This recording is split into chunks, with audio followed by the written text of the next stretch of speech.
की बेटी के कपड़े उतार रहे हैं, उनका बलात्कार कर रहे हैं, किसी को शर्म नहीं है। मैं ये कहना चाहती हूँ, इनकी कौम में शर्म सिखाई नहीं जाती।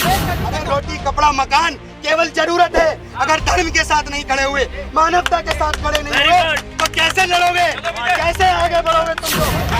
अब नहीं हिंदू जागेगा तो 2024 की पिक्चर देखकर देश छोड़ के भागेगा। क्या प्रतिक्रिया? मैं यही साहब स्पष्ट पर प्रतिक्रिया देना चाहता हूँ। सबसे पहले भारत सरकार संज्ञान ले, क्योंकि मानवता की बात भारत ही केवल पूरे विश्व के अंदर कर रहा है। जो लोग इंसानियत की बात कर रहे हैं, वो इंसानियत की बात करके इंसानियत को तार-तार कर रहे हैं। आज हम लोगों ने जिस स्थिति को बांग्लादेश के अंदर देखने का कार्य कर रहे हैं, आप बताइए, बांग्लादेश के अंदर स्टूडेंट प्रोटेस्ट बताया जा रहा है। 2 महीने का प्रोटेस्ट है ये, केवल 2 महीने के प्रोटेस्ट में आप बताइए कि उस देश की प्रधानमंत्री को भागना पड़ गया। क्यों भागना पड़ गया? क्योंकि उस देश के कट्टरपंथियों ने उस देश की जनता के ऊपर बर्बरता करना शुरू कर दिया। प्रधानमंत्री को जान से मारने तक का भी पूरा प्रयास कर दिया। आप बताइए ना, जिस देश की 99% जनता अपने घरों के अंदर छुप के बैठी हुई है, केवल 1% से भी कम जनता आज हिंदुओं के ऊपर वहां बर्बरता कर रही है। आप बताइए, आज हमारा विपक्ष क्या कह रहा है? विपक्ष के लोग क्या कह रहे हैं कि देश के अंदर ये क्रांति आई है, बांग्लादेश के अंदर तख्त बदल दिया, ताज बदल दिया।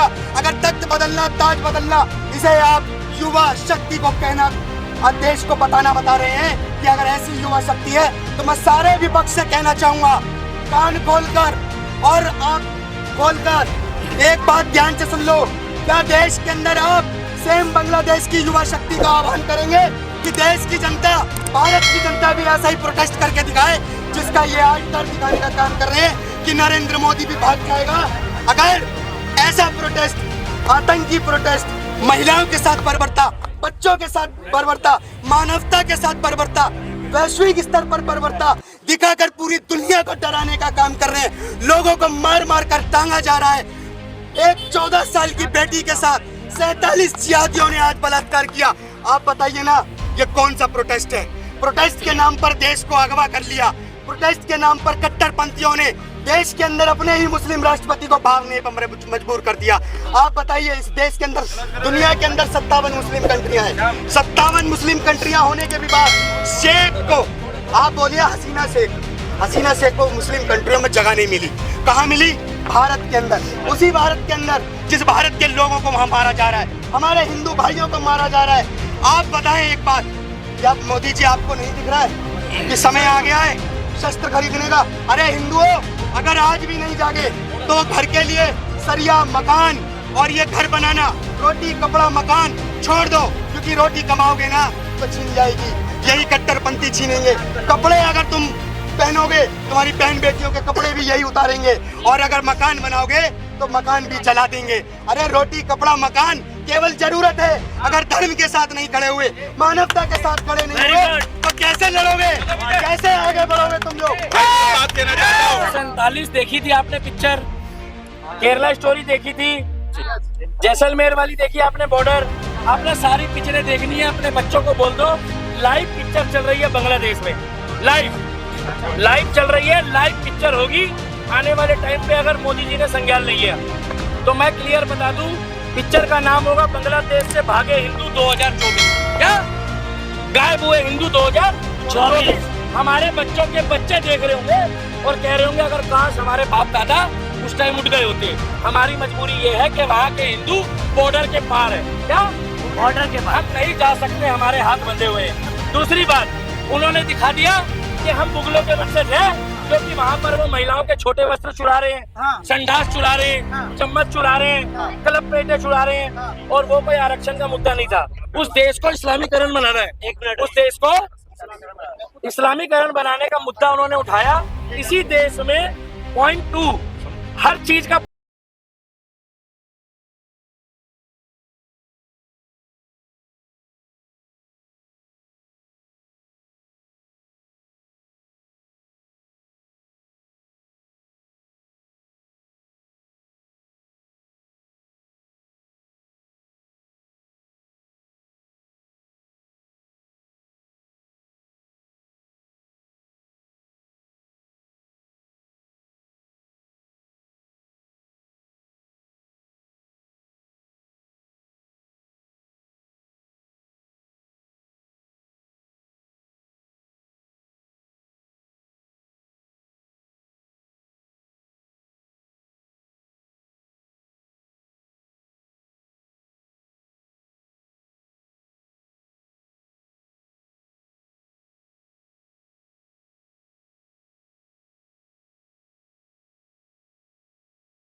चुके हैं। इनकी नजर तुम्हारी बच्चियों पे है, तुम्हारी माओ पे, तुम्हारी बहनों पे, तुम्हारी बेटियों पे है, तुम्हारी प्रॉपर्टीज पे है, तुम्हारी दुकानों पे है, तुम्हारे धन दौलत पे है।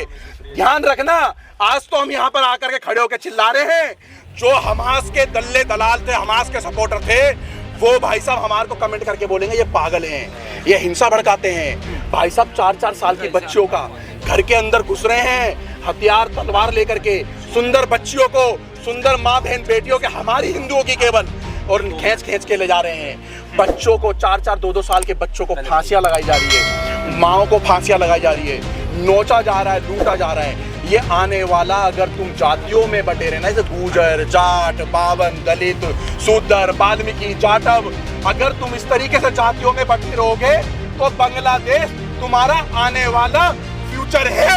और डंके की चोट पे बोलते हैं, और मैं खुला चैलेंज करता हूं, अगर कोई आतंकवादी मेरे घर के दरवाजे पे आएगा तो मैं किसी पुलिस और किसी कानून के पास नहीं जाऊंगा, उन आतंकवादियों को स्वयं मारने की कोशिश करूंगा। क्या तुम इस चीज पर अमल करोगे? आज आपने 2-2 लाख के मोबाइल, बड़ी बड़ी गाड़ी, बड़े बड़े बंगले रखे हैं, क्या तुमने अपने घर में लोहा सरिया रखा हुआ है अपनी बहन बेटी बचाने के लिए? क्या तुम्हें फुर्सत ही नहीं है? तुम्हें क्लब डिस्को बार से फुर्सत नहीं है, ऐसो आराम से फुर्सत नहीं है। आज तुम्हारी गली मोहल्ले में अगर एक हिंदू अगर धर्म की बात करता है तो तुम उसे पागल कहते हो, हिंदू ही पागल कहता है इसको। आज तो हसीना शेख को भारत ने शरण दे दी। क्यों? हमारी भारतीय संस्कृति में कहते हैं अतिथि देवो भव। लेकिन क्या इन हिंदुओं को कोई शरण देगा? सही बात। राहुल गांधी तो इटली ले जाएगा, अपनी माँ के साथ भाग जाएगा। क्या हिंदू वैष्णो देवी गुफाओं में जाएंगे? अमरनाथ गुफाओं में जाओगे? तुम वहां भी नहीं जा सकते हो, क्योंकि वहां भी तुम तब जाते हो जब सेना खड़ी होती है।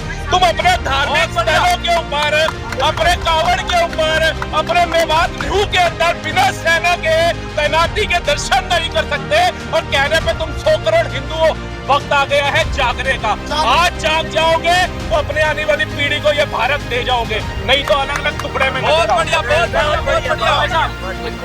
मैं एक बात बोलना चाहूंगा, पानी बचाओ अपने आने वाली जनरेशन के लिए, हैं? हम बात कर रहे हैं ना, अरे पानी तो बचा रहेगा अभी 100 साल, वो कहीं नहीं जाने वाला, मगर आपकी जानें बचेंगी उसकी जिम्मेदारी नहीं है। क्योंकि जिस तरह का माहौल बन चुका है ना आज, क्या बांग्लादेश की हालात में क्या डीप स्टेट, हम कह रहे हैं अमेरिका ने किया, आपने सबने सुना है अमेरिका ने किया, डीप स्टेट थी इसमें इन्वॉल्व थी। क्या डीप स्टेट अकेले अगर वहां स्लीपर सेल नहीं होते क्या ये प्रोटेस्ट कर पाती? नहीं कर पाती। मगर वहां कौन थी? जमायते उलमा, जो आपके हिंदुस्तान में भी है, तबलीगी जमात भी है, सब कुछ है। यहीं पे आपके बीच में शायद इतनी जड़ें बांग्लादेश में उसकी मजबूत नहीं है जितनी हिंदुस्तान में है। और आने वाला उनका टारगेट जो इंडिया 2047 वो डॉक्यूमेंट बनाते हैं ना, वो इसके आधार पर बनाते हैं, इन्हीं जमायते उलमा। इसमें कि कभी भी सिविल वार की जा सकती है। हमारे जनरल बिपिन रावत है, उन्होंने कहा था हमारी लड़ाई 2 फ्रंट से है, 2 फ्रंट, चाइना, पाकिस्तान, और वो लोग जो हमारे देश का खाकर, जो हमारे देश में स्लीपर सेल का काम करते हैं, उनसे बचना है। आपको विपक्ष क्या कर रहा है? 5 में ओबीसी, एसटी, एससी, आज वहां बताओ, सबसे पूछो, मैं आज हर नीले कबूतर से ये पूछूंगा, क्या वहाँ पे क्या वहाँ पे कास्ट देखकर ओबीसी नहीं, तुम्हें नहीं मार रहे, सबको मार रहे हैं, हिंदू देखकर मार रहे हैं। हिंदुओं का मंदिर चाहे वो किसी का भी है, उसको जलाया जा रहा है। भाई लिबरल बन के रहना है, इन्हें सेक्युलर बन के रहना है। आज भी अगर आप सेक्युलर बनते रहे तो वो समय दूर नहीं है। आज आपको बांग्लादेश में काटा गया है, कुछ समय पाकिस्तान में, कुछ समय पहले पाकिस्तान में काटा गया था, उससे पहले अफगानिस्तान में काटा गया, श्रीलंका में काटा गया, आपको कश्मीर में काटा गया। आपको पूरे भारत में ऑप्शन दिए जाएंगे कि ये रही कुरान, ये रही गीता। अगर गीता पे सर रखा तो काट दिए जाओगे, कुरान पे सर रखा तो जिंदा छोड़ दिए जाओगे। लेकिन अगर आप आज भी अपने धर्म के लिए नहीं खड़े हुए, ये वही वेस्ट बंगाल है जहाँ पे सबसे अधिक हमारे शक्तिपीठ है। वेस्ट बंगाल में दुर्गा पूजा भी इसीलिए होती है क्योंकि सबसे अधिक शक्तिपीठ उसी वेस्ट बंगाल में है। और उसी वेस्ट बंगाल की मुख्यमंत्री आज एक महिला होके उन रोहिंग्याओं का समर्थन करती है, उन मुसलमानों का समर्थन करती है जो आज हिंदुओं को मार रहे हैं बांग्लादेश में, हिंदुओं की बेटी के कपड़े उतार रहे हैं, उनका बलात्कार कर रहे हैं। किसी को शर्म नहीं है। मैं ये कहना चाहती हूँ, इनकी कौम में शर्म सिखाई नहीं जाती मैं है। कविता कहूंगा, और वो कविता सिर्फ और सिर्फ बांग्लादेश के लोगों के लिए है कि ये नज्म इस नज्म का उन्वान है, सब याद रखा जाएगा। ये नज्म इस नज्म का उन्वान है, सब याद रखा जाएगा। एक काम करो, तुम हमारा बांग्लादेश में कत्ल कर दो, हम बन के भूत लिखेंगे। तुम्हारे कत्ल के सारे सबूत लिखेंगे। एक काम करो, तुम नुकीले पत्थर लिखो, हम लाल गुलाब लिखेंगे। तुम इस धरती पर जुल्म लिख दो, तुम लिखो, तुम इस धरती पर जुल्म लिख दो, तुम इस धरती पर जुल्म लिख दो, तुम इस धरती पर जुल्म लिख दो, आसमान में जय श्री राम लिखा जाएगा, सब याद रखो।